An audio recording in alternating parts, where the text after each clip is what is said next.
Hello, hello, hello sa inyong lahat. Kamusta po kayo? Lord Jesus is coming back. Be ready.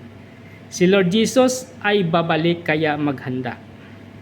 Itong ating bliss hope, babalik si Lord Jesus. Pero huwag tayong makasumpungan ng walang ginagawa. Sa Mateo chapter 24 verse 46, sinabi niya, mapalad ang lingkod na abutan ng kanyang amo na gumagawa sa kanyang tungkulin. Hindi natin alam ang pizza, pero alam natin ang utos maglingkod. Ayan.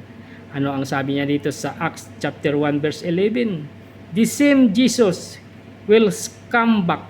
Amen.